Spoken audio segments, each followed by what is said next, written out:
என்னடா நம்ம லைஃப்ல எதுவுமே நம்மளுக்கு கிடைக்க மாட்டுது, நம்மளால எதுவுமே பண்ண முடியல, ஒரு வேலை இல்லை, எதுவுமே இல்லை, நம்ம எதெல்லாம் தொடுறோமோ எல்லாமே ஃபெயிலியராக போகுது, நம்ம ஆசை எதுவுமே நடக்காது, கடைசி வரைக்கும் நம்ம இப்படியே தான் இருப்போம் போல, நம்ம கஷ்டம் மட்டும்தான் பட்டுட்டு இருப்போம், நம்ம எதை தொட்டாலுமே ஃபெயிலியர் ஃபெயிலியர் ஃபெயிலியர்னு நம்ம காதில் விழுந்துட்டே இருக்கே, ஐயோ நம்மளால எதுவுமே பண்ண முடியாதுன்னு நினைக்கிறீங்களா? அப்படி மட்டும் நினைக்காதீங்க.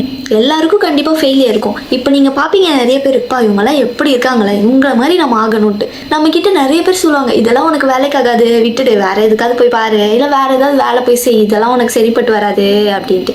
அவங்க சொல்றதெல்லாம் அப்படியே தட்டி விட்டுருங்க. அதெல்லாம் நம்ம காதிலே வாங்கிக்க வேணாம்.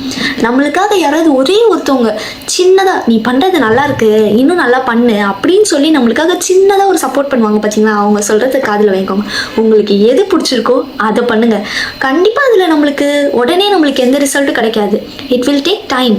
கண்டிப்பா இது ரொம்ப நேரம் ஆகும், ரொம்ப நாள் ஆகும், ரொம்ப மாசம் ஆகும்.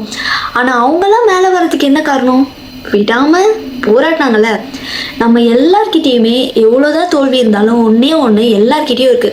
அதை வச்சு நம்ம வந்தோம்னா கண்டிப்பா நம்ம ஜெயிச்சிடலாம். அது என்ன அப்படின்னு தானே யோசிக்கிறீங்க? ஹோப். நம்ம எல்லார்கிட்டயும் இருக்கிற நம்பிக்கை. நம்ம எப்படியாவது அந்த நம்பிக்கையை மட்டும் பிரேக் பண்ணாமல் என்னால் கண்டிப்பாக முடியும், நான் கண்டிப்பாக பண்ணிடுவேன், இன்னைக்கு இல்லைனாலும் என்னைக்காவது ஒரு நாள் பண்ணிடுவேன்ட்டு விடாமல் ட்ரை பண்ணி பாருங்கள். கண்டிப்பாக சக்ஸஸ் ஆவீங்க. விட்டுட்டு போனவங்க கூட வந்துடலாம் தேடி, யாருக்கு தெரியும். அவ்வளோதான். என்றைக்குமே ஹோப்பை கைவிட்டுறாதீங்க, ஜெயிச்சிடுவீங்க.